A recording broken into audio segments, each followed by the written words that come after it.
So Baruch Hashem, we're getting really excited because I think we're really on a roll now. By now you understand all the theories and all the principles of how this is going to work. You understand the core way that change is going to happen through experiencing the pain of regret and the pleasure of satisfaction. That is the dynamo that will cause the change. After that, we went back in time. We said, okay, the first step is choosing a tshuva goal, and we talked about how to choose a passionate tshuva goal. That's step one. Today we're going to talk about step two, total immersion tshuva, and that's the idea of harnessing the power of the subconscious. Because the way to really change, and this is something that's an idea developed by Rabbi Salanter, and of course in psychology is developed very, much further after that. Change doesn't happen in our conscious mind. It doesn't happen in our analytical thinking part of ourselves. It's so common. How many times do you find yourself saying, I really have to treat these people nicer. I have to stop getting upset at my family. I have to get so annoyed at my co-workers. Oh man, but every time that guy starts with that same story, I get so annoyed. Just because we decided we need to change, that doesn't change anything. Because change happens in the subconscious level. So what the next step is, how can we just bring to bear our full subconscious focus on the change that we want to create? And it's actually very, very simple. The easiest thing to create is a habit. Because like we explained in the earlier classes, the way the brain works, the way the brain is shaped, is by repetition. If you do something again and again, it will become a habit. So much more useful than trying to break bad habits is actually just forming good habits. Because as you form a good habit, it will become hardwired into your brain. Rabbi Salanter talks about this idea, and he says there are some mitzvahs that are so easy for us. They're so easy for us just because we do them all the time. We don't have to think about them. The words of Rav Dessler, they become very, very deep. The Nekudas HaBechira, it becomes very extended, very much past these areas. Because when you do something again and again and again, it becomes second nature, it becomes a habit to you, and therefore it's easy. So we're going to utilize the power of our subconscious mind, our habit-forming mind, to help us do tshuva. And the key is to keep it easy. So the first question I'm going to ask you to help bring your subconscious mind to help out in your tshuva effort is, what behavior can you do every day? But that's easy for you to do. The key is it's got to be easy shmeezy for you to do. That's going to be in line with your tshuva goal. So I'm just going to go back to the same example that we've been talking about until now, just so you get a picture of what it is. There was this woman who was working on her brachos as a way of achieving her spiritual goal, which is being more connected, more meaningful, living a life that's more mindful and real. What she decided that every day when she sits down to eat dinner, she's going to take 30 seconds to have a little mindfulness exercise. And it's a beautiful thing to do anyway. Sit down in your chair. It's been a hard day's work. Relax. Feel your body just relaxing in the chair. Give yourself that gift. Enjoy the fact that you're resting after a whole day. Look around the table at your family members. Who's there? Your spouse, your children. Smile at them. Enjoy them. Be happy that they're in your life. And, well, not least important, look at your plate of food. Not yummy? Oh, good. I'm hungry. There's yummy food. This is going to be great. And anticipate the pleasure you're about to have. Instead, what do we usually do? We sit down to supper and, whatever. You're looking at something, reading at something.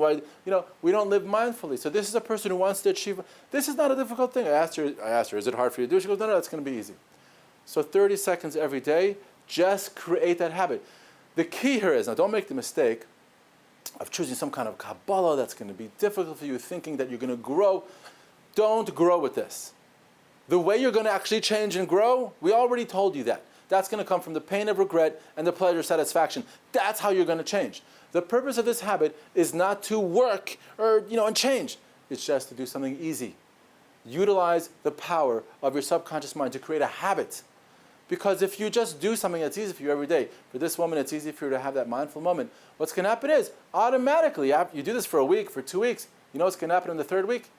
Automatically, every time you sit down to supper or to some other meal, it's just going to become automatically in your mind that moment of, let me get more real. And of course that's going to affect your brachas, and that's going to help her get more conscious with her brachas and with Hashem. Okay, so the next thing we talked about is habit. So we already have a spiritual goal, a passionate spiritual goal. That's step number one. There's going to be 5 steps here. Step number 1 is choosing the goal.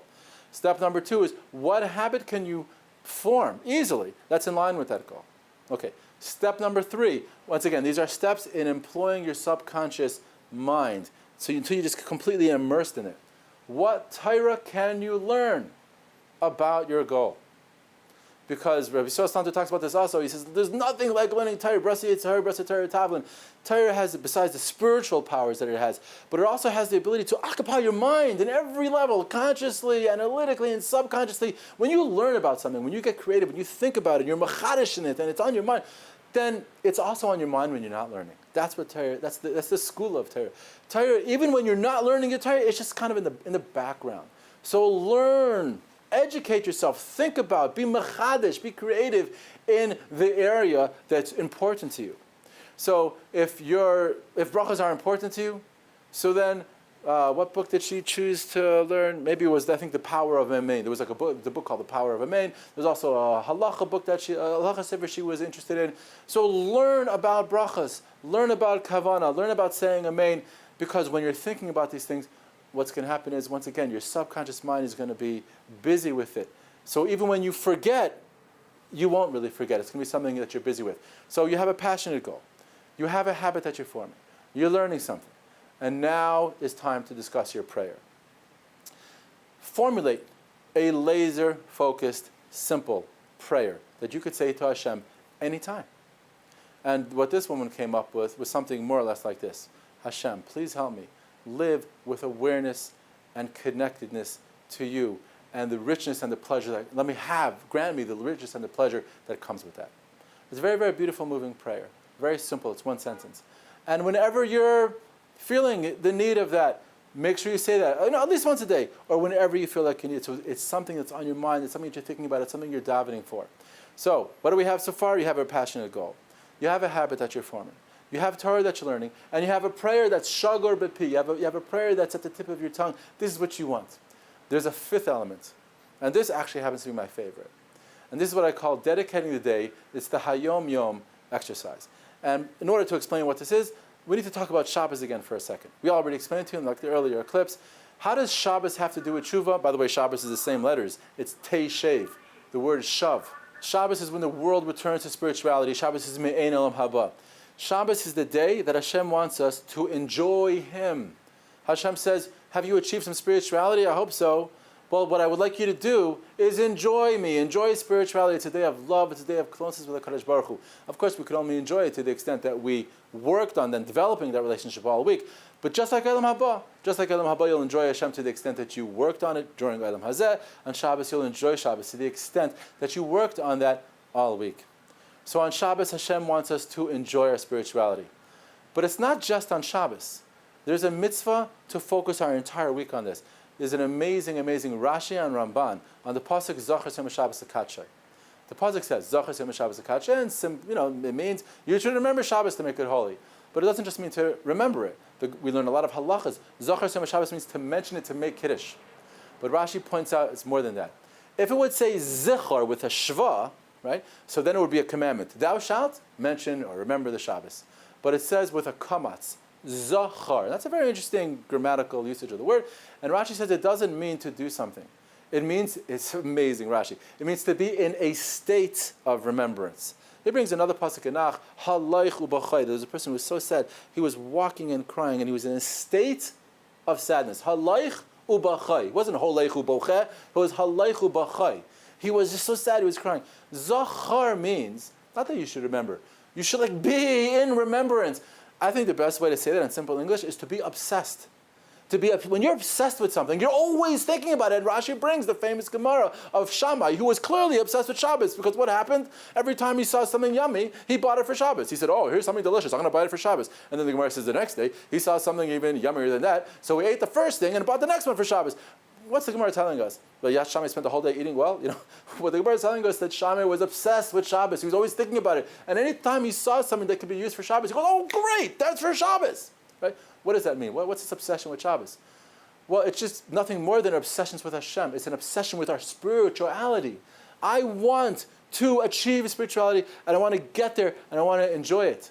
That's the mitzvah of Zachar Yom Shabbos Akatshay. So it's not just, when Shabbos comes, we're supposed to enjoy spirituality. We're supposed to prepare for Shabbos all week. We're supposed to be obsessed with Shabbos, supposed to be on our mind. The Ramban says in that pasuk that Jews don't count the days of the week by name, the way Goyim do. We don't say Sunday, Monday, Tuesday. We say Yom Rishon, Sheni, and Shlishi, and it's a mitzvah d'oraisa. The Ramban says if you say Hayom, Yom Shlishi l'Shabbos, which it is, by the way, I just got a mitzvah, yay for me, right? If you say Yom Shlishi, Hayom Yom Shlishi Shabbos, you got a mitzvah. Why? Because what defines a Jew's day is how close it is to Shabbos. The whole week is about preparing for Shabbos. It's the first day toward Shabbos. It's the second day. Today is the third day. There's only 6 days of preparation, guys. And we're already at the third day. It's the third day toward Shabbos. That's what the day is. You know when you see this kind of thing when someone's getting married. And you say, like, what's today? Today? Today is 6 days to my wedding. That's what today is. Right? That's a person who's obsessed with something. Hashem wants us not just to think, He wants us to be obsessed with Shabbos. He wants us to be obsessed with our life goal. Because guess what? If you want to be a gold medalist Olympian, you want to really succeed at something, you need to be obsessed with it. Your life needs to be about it. And our job as Jews is to be gold medal Olympians at life, at achieving spirituality, at achieving infinite eternity. That's what Hashem wants us to be obsessed with, eternity and infinity. So Hayom Yom Shlishi Shabbos. Today is the third day toward Shabbos. How does that fit into our Teshuva program? Well, exactly. When we say today is the third day toward Shabbos, what that means is I am dedicating my day to my spiritual goal. So plugging that back into the example, my spiritual goal, let's say, is to be more connected, more aware of Hashem, more mindful, and therefore make better brachas. So every day, if you're a man, so you go to shul and you say this in shul, you say Shir Shayom every day, Hayom Yom Shlishi Shabbos. But whether or not you're saying it in shul, it's very easy to say, today is the third day toward Shabbos, which means I hereby dedicate my day to my spiritual goal. Because when Shabbos comes, Hashem Himself is going to come to celebrate with me my spirituality. And I want to enjoy that. I want to enjoy Hashem. And I want to enjoy my spirituality in 3 more days. So today is the third day toward Shabbos. And I'm dedicating my day to my spirituality to Shabbos. And one more step. Let's do a little visualization. Let's anticipate the pleasure that we're going to have on Shabbos. When we make a better Asher Yatzar today, when we make that bracha, just picture in your mind, okay, I'm going to make a bunch of, my goal is to make better brachas and to be more conscious, right? I'm going to have that sip before dinner.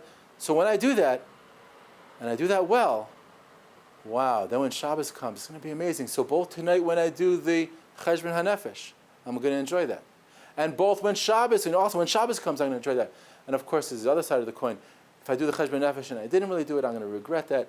And then, of course, on Friday when I'm doing Teshuva, I'm going to regret that. So anticipate the regret of failure, and anticipate the pleasure of success, and dedicate your day. So these are the 5 steps for total immersion Teshuva. So it's not only in your conscious mind, it's also in your subconscious mind. You have a passionate goal.